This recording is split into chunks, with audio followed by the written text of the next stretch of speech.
There is no such thing as a self-made man. There's no such thing as a self-made entrepreneur. That's just pure bull. Somebody's helping you somewhere, somehow, whether it's through your podcast, through reading my book, Brand On, through your mom giving you a $5,000 loan, or through your buddy lifting you up and giving you that one contact that turned into your biggest client. Somebody believed in you, or more than one somebody. Somebody inspired you. Somebody believed in you when the chips are down. Somebody gave you a contract. And gratitude, man. Oh my God, I can't tell you how many people today leave gratitude out of their business plan, and it's just a huge mistake. What if your next client came from one strategic shift? You are listening to Iconic Entrepreneurs, the podcast for founders and brand builders who want to scale with clarity, not chaos. I'm Erica Bailey, CEO of Iconic and your host, and every week we sit down with bold minds who know how to grow. If you're new here, welcome. And if you've missed our recent heavy hitters, go back and catch branding legend Brandon Coleman Jr. on truth and alignment, or maybe sales strategist Ron Koningsberg in our 3-part series, Sales, What They Don't Teach You in School, and growth expert Courtney Durand on scaling to 12 million with clarity over burnout. Every episode is a masterclass, and today is no different. Hello, everyone, and welcome back to Innovative Entrepreneurs. I am your host, Erica Bailey, and as always, I like to start off with gratitude. I am grateful for my guests, those who are here to inspire and help other entrepreneurs think big and act bold. Today's guest is actually someone who has made a legendary mark in the world of branding, and I've been geeking out on him all day, so I'm really excited. Brandon Coleman Jr., he is a brand evangelist. What a word. What a wonderful word. A brand evangelist, a master storyteller, and mission-driven thought leader with over 50 years of experience and helping people and businesses align with their true potential. Brandon launched, led, and sold one of the most successful mid-size branding firms in the country. He is an award-winning speaker, author, and outstanding alumnus of Texas A&M's Mays Business School, where he served on the Dean's Advisory Board for 25 years. He is passionate, he is insightful, and he brings a rare blend of creativity and clarity to everything he touches. Whether you are an entrepreneur, leader, or creative, get ready for real talk, powerful takeaways, and stories you won't want to forget. Brandon, welcome to the show. You're a Texas A&M boy, huh? Gig 'em. You bet. You bet. And, after an introduction like that, what I've learned over 50 years, whether it's a speech or a business meeting, somebody gives you an introduction like that, you just ought to shut up and stop. But thank you. Thank you very much. Well, I'm really actually kind of excited, honored, thrilled. I'm glad that how am I going to say this? I am honored that you chose to come and be on my show. Like, as I started to learn more about you before we got on, I was like, man, this guy knows what he's doing. There's so much I can learn from him. And so it is an honor. So thank you so much for joining me. I'm sorry about your Texas A&M thing. I'm a diehard Sun Devil. So I love it. I love it. Love Arizona. Love Arizona. Love Arizona. But I so love the way you start your shows. And if you said, hey, Brandon, you get to just say one thing today and then you got to hang up.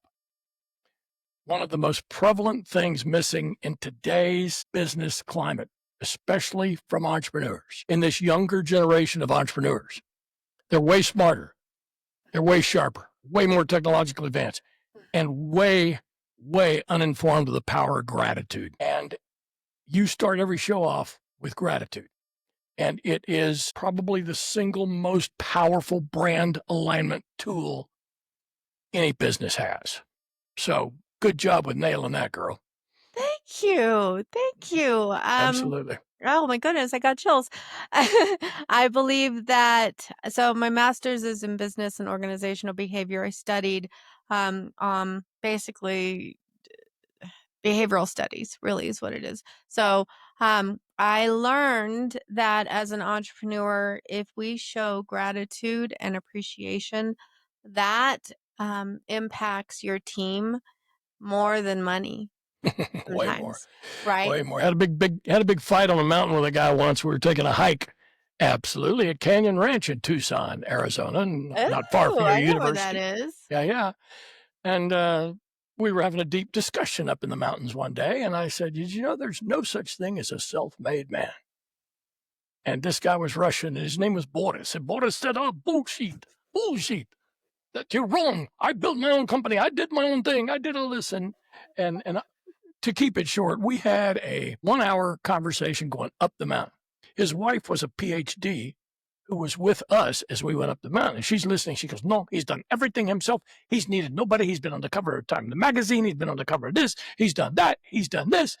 And I don't remember how I broke him, but I did, because there was no talking coming down the mountain.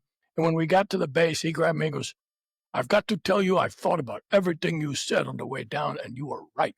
I had a lot of people help me along the way, and I need to thank them. There is no such thing as a self-made man. There's no such thing as a self-made entrepreneur. That's just pure bull. Somebody's helping you somewhere, somehow, whether it's through your podcast, through reading my book, Brand On, through your mom giving you a $5,000 loan, or through your buddy lifting you up and giving you that one contact that turned into your biggest client.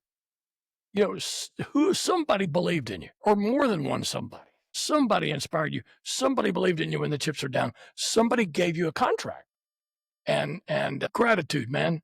Oh my God, I can't tell you how many people today leave gratitude out of their business plan, and it's just a huge mistake. I love it. It's actually one of our core values. So talk to me about, have you always been an entrepreneur, businessman? Like, what inspired you to go into the world? Because you started a business very young. You said 24? And then you sold it when? At 44, after 20 years. Okay, so actually, we can do how did I sell it later if you'll remember to ask me, because it was a fun and interesting story that entrepreneurs need to hear, because I didn't try to sell it. So they need to hear that. But I was a coach's son. I still am. God bless his soul. I'm a coach's son. My dad was a Hall of Fame basketball coach, high school coach in Texas. And so I grew up with he was also a national champion tennis player. So I grew up with a racket in one hand and a basketball in the other.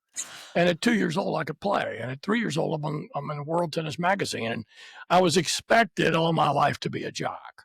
And I had great hand-eye, and I had great skill sets.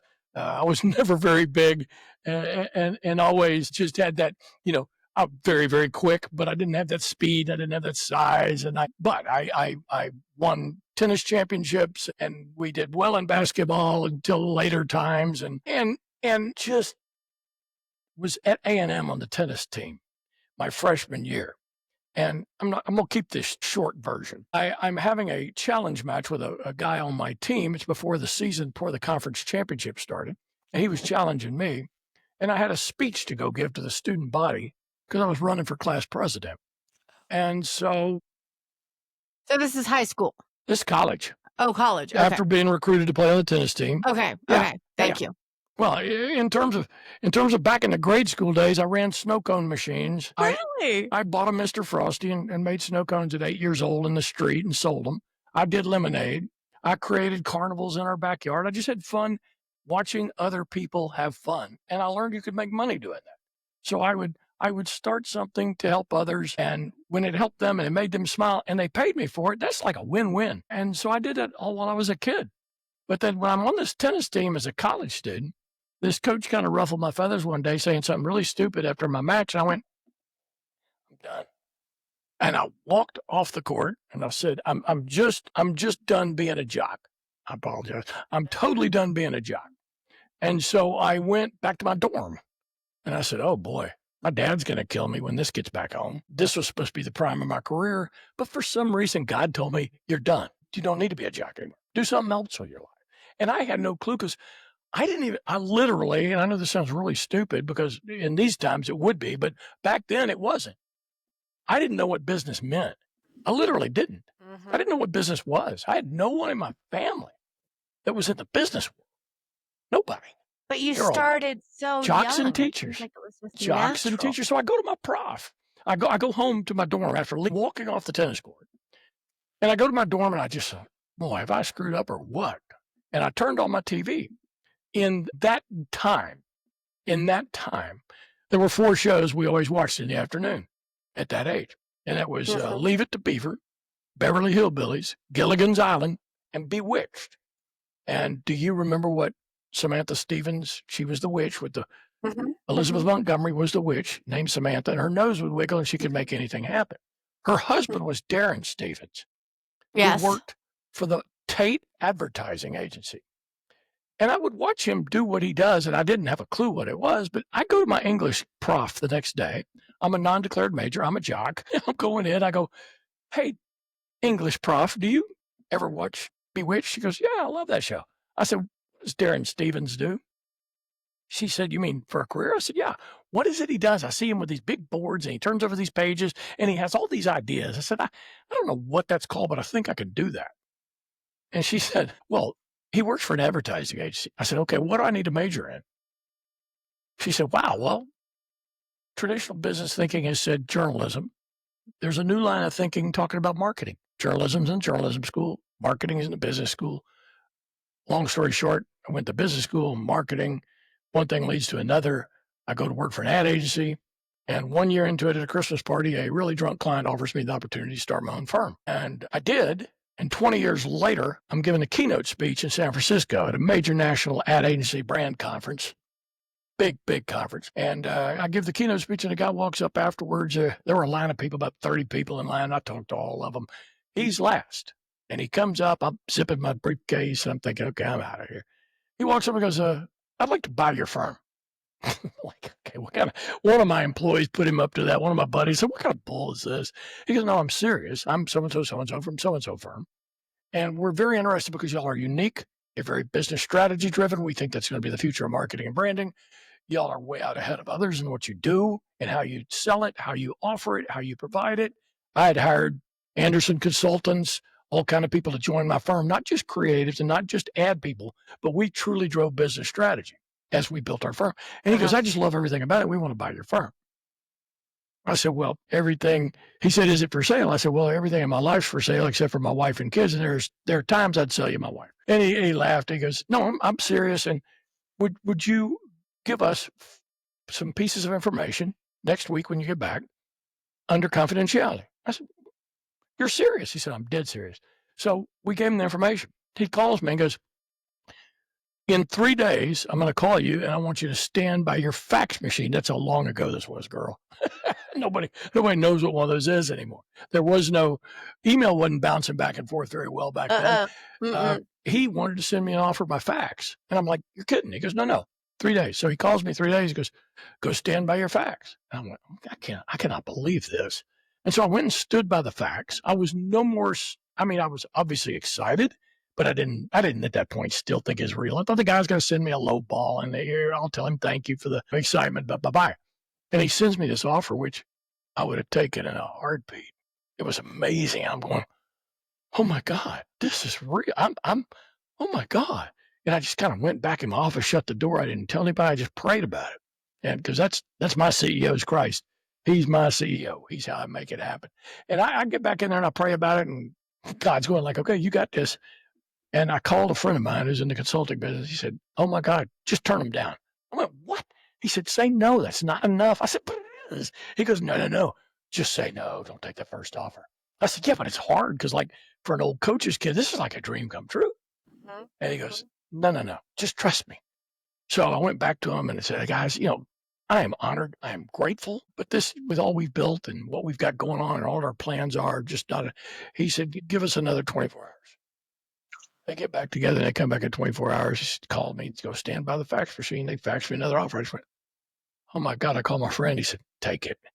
And wow, thank you, God. And what a crazy, crazy, crazy deal. I mean, you just don't know. Somebody was leading you somewhere. God was Somehow, leading you somewhere, right? Like you amen. were My Savior had me covered, baby. As long as the I right stay out of place my at own the right way, time. as Yeah. long as I stay out of my own way, I'm pretty good. But you had mentioned earlier entrepreneurs talking themselves out of things. You're so spot on. You have a lot of insight in all of your podcasts. I get lots out of your shows. I really do. One of your insights about entrepreneurs, we all know Mr. Wonderful, right, on Shark Tank, Kevin Mm-hmm. O'Leary. Kevin Mm-hmm. O'Leary has a famous quote that I love and I share with others, and that is that entrepreneurs inherently know the right thing to do. They just usually talk themselves out of it. And that is so true. It is so very true. So, Literally anyway, is happening right now. Like, and until like I'm gonna do exactly what you suggested and rebrand, and because I was just stuck on that ledge, right? And so often it's like I feel entrepreneurs especially, we have this tendency to stand on the edge of the ledge and be afraid to jump because we don't know there's a big fluffy white cloud at the bottom, right? exactly. And I loved your last. So I listened to one of your previous episodes with Courtney DeRun, and what a great episode talking about scaling and growth. And you'll have a lot of behavioral. I know your background's behavioral, and she had some great wisdom on, if your gut tells you something, your gut may be really, really good if you've been there and done that and you've got experience from that realm. But if you don't have experience and you're trying to do X instead of Y and you don't have experience, then your gut may or may not be right. When you are an entrepreneur and you're in your realm of what you do, then your gut will lead you right. I truly believe 100% of the time. For me, prayer, and it gets me there, or else there's a big hard no. But when I know that right, and I know it's boom. If I don't, just like Courtney said, man, I'm going to find that guy or that lady that does, and I'm going to sit and have a conversation. Go, here's what I'm feeling. And they're going, hey, that's great, but your feelings suck. You're missing the point. You're missing this, this, and this. Wow. So as an entrepreneur, if you're in that room where you know your stuff, then take off, go for it. Take that gut and run. But if you're not, get that outside help. And the thing I've over thousands of brand alignment projects, I tell you one thing that's a guarantee is that most business leaders, especially entrepreneurs, aren't seeing their business clearly when it comes to brand. And a brand is not a logo. A brand is not an ad. It's not a social media post. And I created what I think, this is very selfish, everybody, so forgive me. I created what I think is the perfect definition of brand back in 1982. And that is a brand is a promise wrapped in a delivery. All right, hold on. I'm writing that one down. A brand is a promise wrapped in a delivery. And for all you branding gurus who are out there judging me right now, just go run that through all your different metrics, and I promise you it works. A brand is a promise wrapped in a delivery. So you 100%. have 100%. 100%. But to do that, you have to clearly know and understand and accept your customers, clients, patients, whatever they may be, expectations, because you can't deliver on that promise if you don't truly know their expectations. A lot of entrepreneurs say, well, this is what I'm going to sell, and I'm going to shove it down their throat. Well, okay, that's fine. If you like inherently know it's perfect, great. But a lot of firms hit it 70, 80%. Why not hit it 100%? Why not understand what those expectations are? Because brand alignment is when you achieve all those expectations. It's when you meet those expectations. Mm-hmm. And can you meet them all the time? No way. But it is the initiative, the effort, the striving for achieving that. It is striving for achieving that brand alignment. It is for striving to achieve that perfection that makes your company great. I just awarded my very first Brand On Award. And that is for the rare business. I'm only going to do 2 or 3 a year, maybe 4. And that is for a business that exceeds customer expectations at all touch points. And those are very few and far between. The Brand On Award. And my first one has gone to a steakhouse in Houston, Texas. We actually haven't even announced it on media yet, but it'll be announced this coming week, called The Taste of Texas. And it is a world-class, solo-owned, not a chain, one restaurant. It's just beyond belief, truthfully. And every time you go there, it's flawless. And to hear him talk about that commitment to trying to be flawless, even though we know we're not all the time, and what that does and what it means. So brand is a promise wrapped in a delivery. and the alignment of a brand is when you meet or exceed all those customer expectations. So I am kind of put a few things together here. You bet. Number one, I think defining expectations is something that has helped us thrive since we were toddlers, infants, right? When So you have true. structure, when you know what to expect, we learned to kind of follow those rules and appreciate it. I think, those of us who were, given those expectations. I have two boys who have played football since they were 7 years old. Okay. And I'm wondering if you think that what you learned and got from sports, from teamwork, from the expectations of your coaches, of your team members, but you played tennis, it's a little different, right? Basketball too. Yeah, and basketball too. That you're making a promise and delivering it. Do Sure. you think that those kind of correlate for entrepreneurs? Maybe people who have had a more kind of structured environment or mentors who taught them how to stay on top of the game. Because I feel like, maybe it's just me and I'm a awesome mom, but I feel like my boys have really learned a lot about business and about kind of managing their time and managing different personality types. And I really believe they learned that through sport, plus That's, the dedication. I that's why I wanted to like see listening to what your your show. You're right. You're right on the money. And so many successful entrepreneurs have come from athletics. Whether they were a good athlete or not is not the Mhm, point. mhm. It is exactly what you said: expectations and understanding. Hey, I don't want to let you down. I don't want to disappoint you, so I'm going to deliver. And hey, I may have to work a little harder to deliver. I think expectations combined with the right discipline is missing a lot Mhm. in a lot of today's families. I mean, you agree with that? 100%. I think that parents are so afraid of what the other parents will think or say or teach or whatever, that we're not setting, even me with my youngest, we're not setting expectations and requiring certain behaviors as much as like when Right. I was young, right?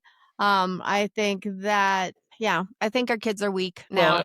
I think and they're brilliant, like you said, but they're weak. They yeah, don't know how to meet objectives.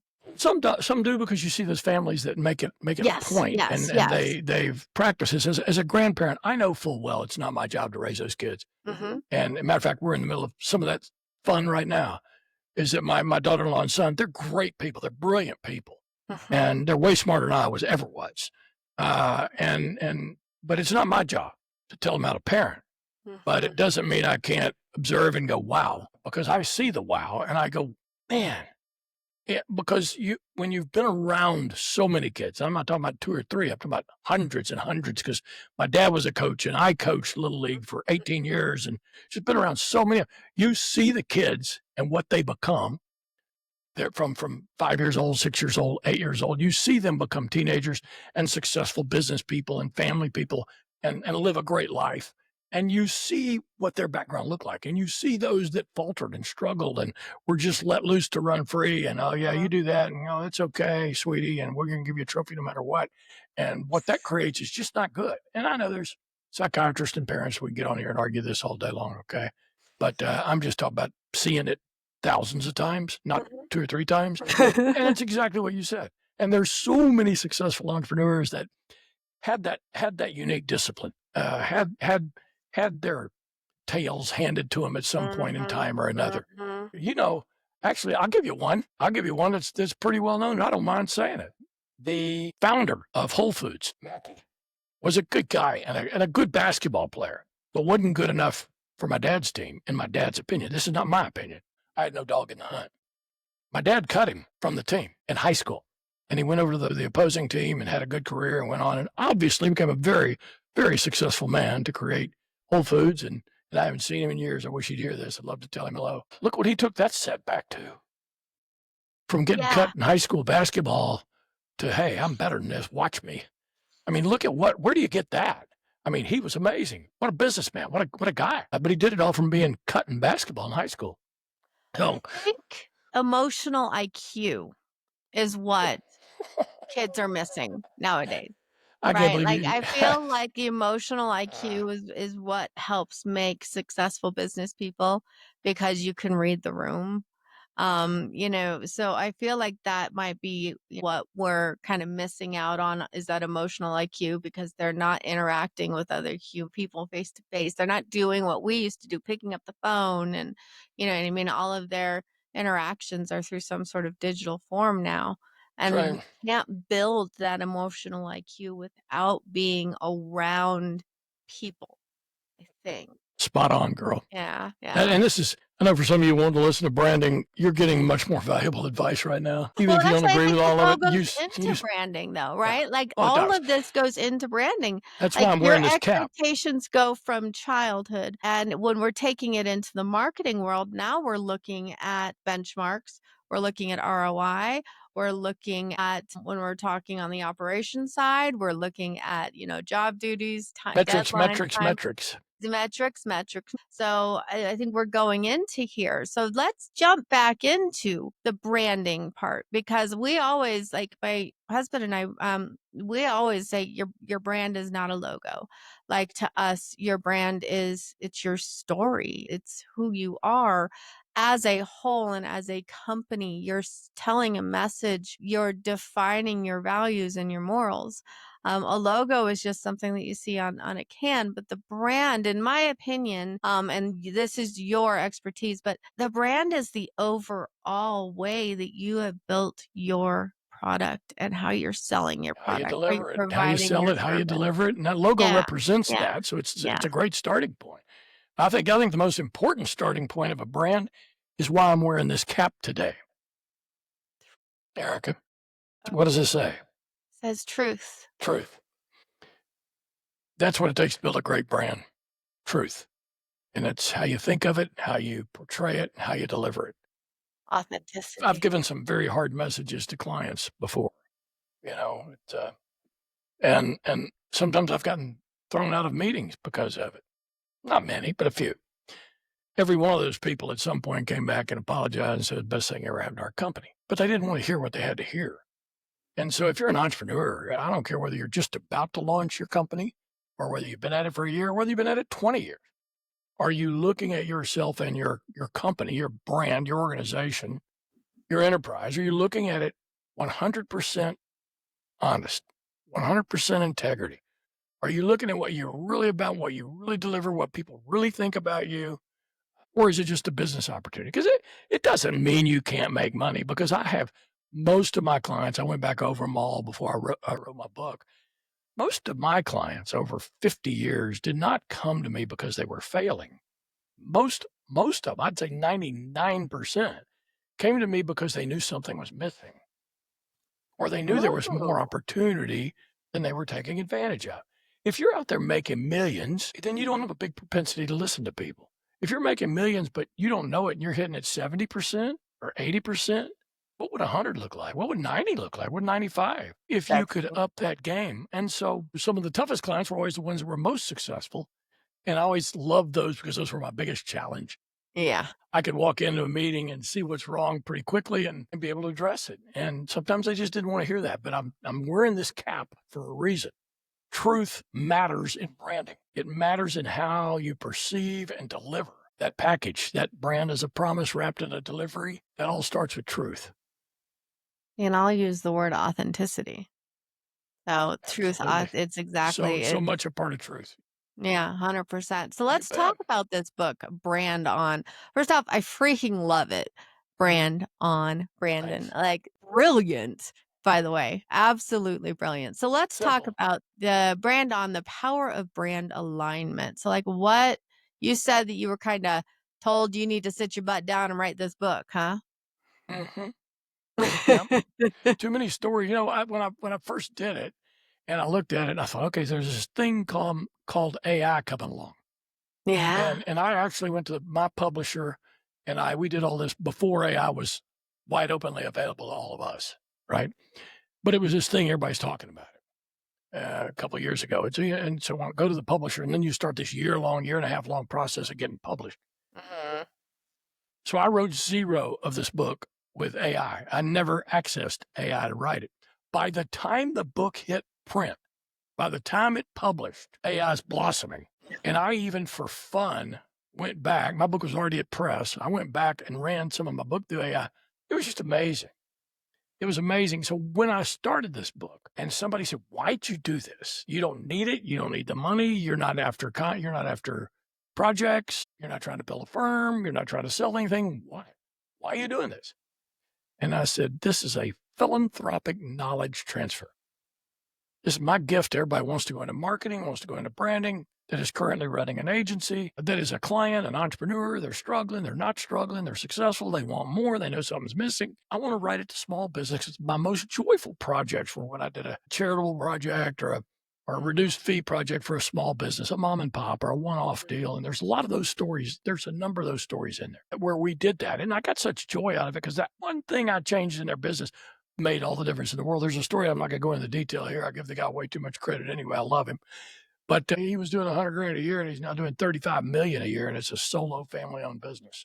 And they're in the entertainment business and they're just killing. They're absolutely killing. And it was one little thing. It wasn't like super brilliant, but I could listen to him, hear his heart, feel the whole thing and go, "Oh, you're missing this." Boom, plugged it in. His hard work, diligence became a huge success. The story's in there. Those kind of stories that inspire the kind of people you serve, the kind of clients we've served that I enjoyed serving, but could not have afforded me at that time. Because once you build a market branding firm and it gets any momentum like ours did, and you get up 20 people, 30 people, all of a sudden, you're not touching any client under $250,000 in fees. Well, that leaves a lot of people out. So I said, I want to help the people I couldn't always help. So I wrote the book and I created the Brand On Show podcast. Yep. The Brand On Show. Good. And I talk to people like yourself and talking about this and how people can use it. And one reason I love your show so much, there's that one, we'll use the word iconic, that one iconic piece of information that you grab from 30 or 45 minutes of just listening to great people talk while you're exercising or whatever. I just wanted to share it. But here was the deal. Going back to the point. Sorry about that.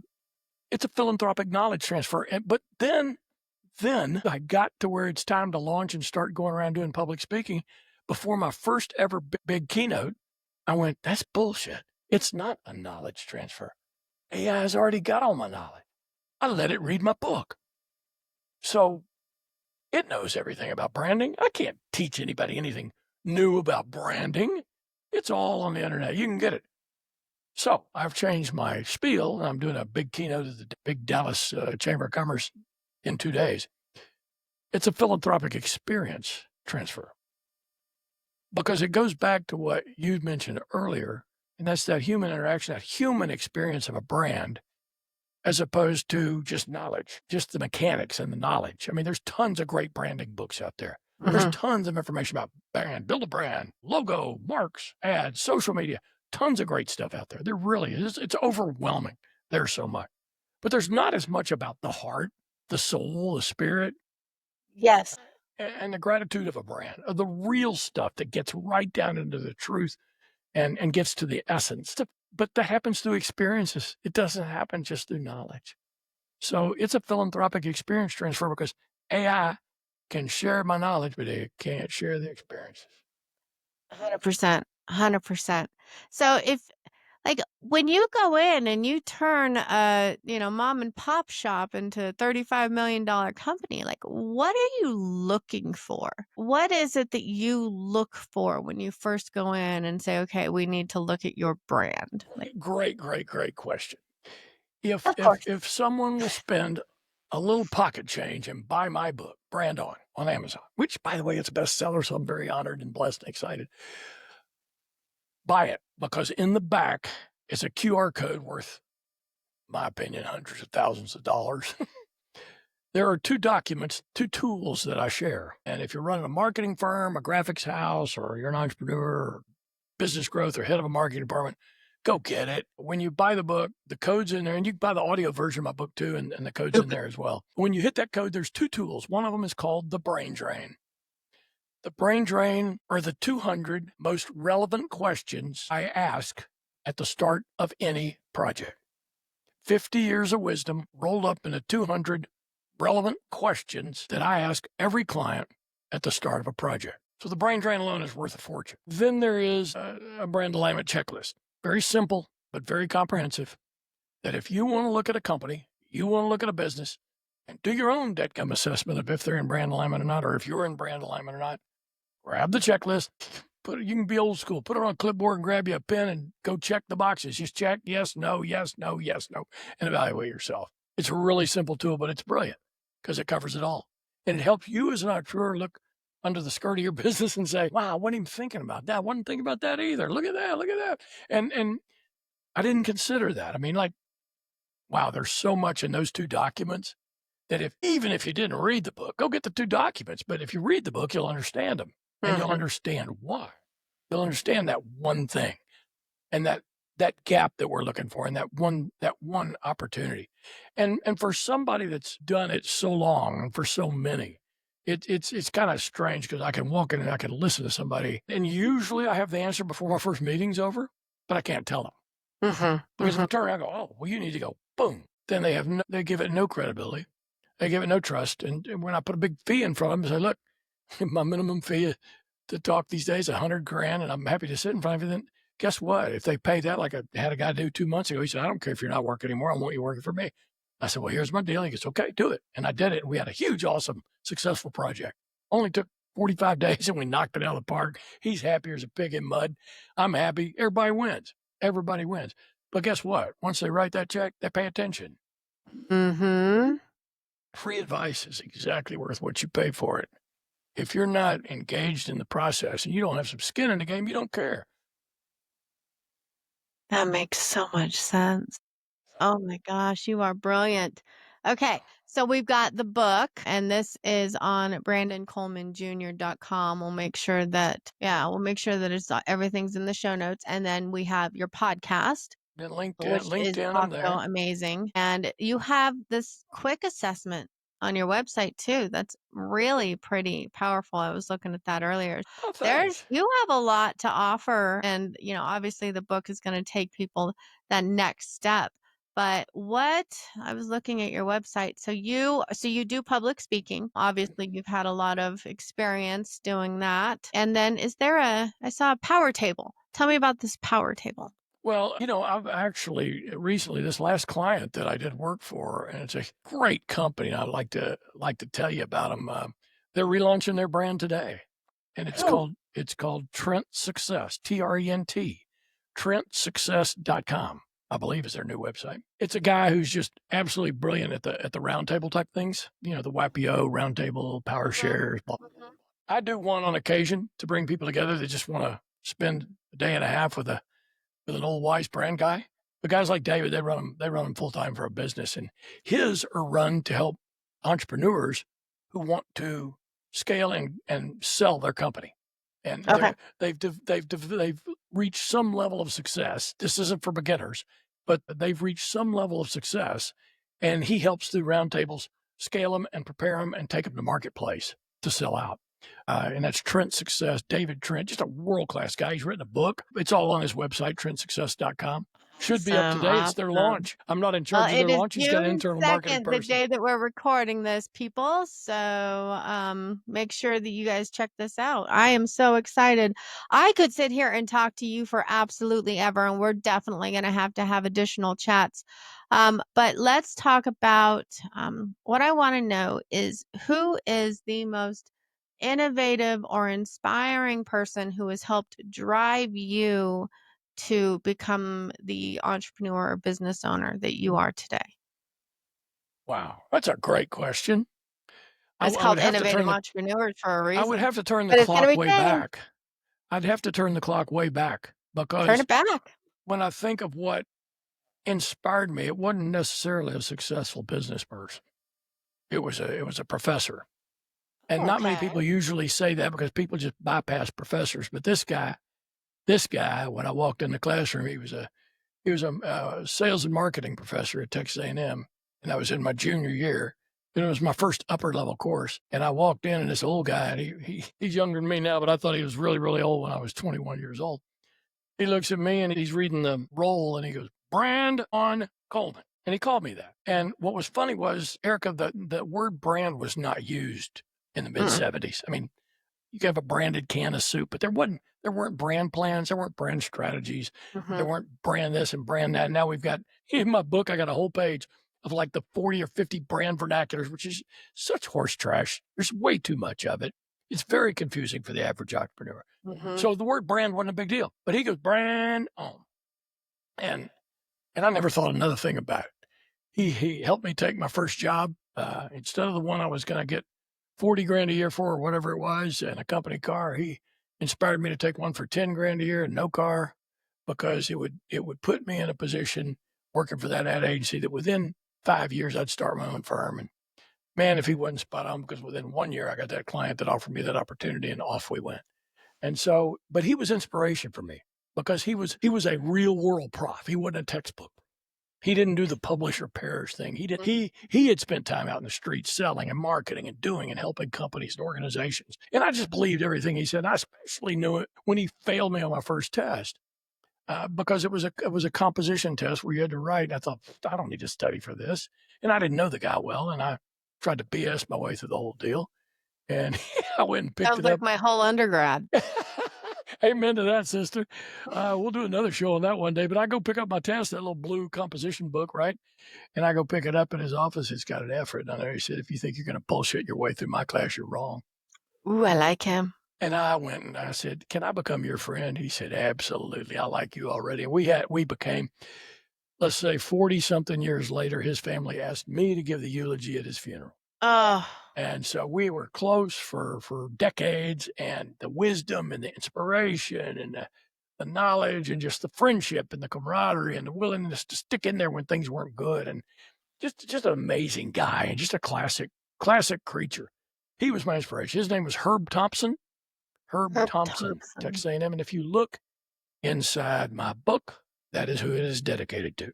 Well, thank you, Mr. Thompson, for helping build Brand On. Amen. All right. So everybody go definitely check out his book. You can find it on Amazon. I'm glad that there's an Audible. My ADHD requires that. So that makes me very happy. And check out his website, BrandonColemanJr.com. You have a lot to learn here, and I will continue to bother you and learn from you. I'm so excited to have you in my circle, Brandon. Is there anything you would like to add before we jump off this amazing Blessed episode? and grateful to be here, and I highly recommend that people grab the Brand On show and listen to it weekly. We drop every Tuesday, but I also highly recommend you grab this iconic podcast we're listening to today. Love you. All right. I am definitely Love going to you. be It's a doing great that. day. All right, everybody. Thank you so much for joining us. We will see you next time.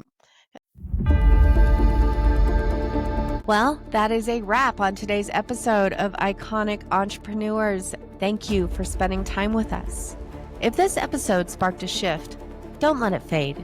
Replay it, write it down, and take action. Whether it was a mindset shift, or maybe a branding revelation, or maybe just a simple insight or a tool that you can use in your everyday life. The question is, what will you build with it? If you're ready to grow smarter, not just harder, subscribe now, leave a review, and head over to weareiconic.com. That is weareiconiq.com to explore how we help entrepreneurs like you scale with clarity and strategy that actually works. This is more than a podcast. It's a blueprint for becoming iconic in your own lane. This is Iconic, built beyond the expected.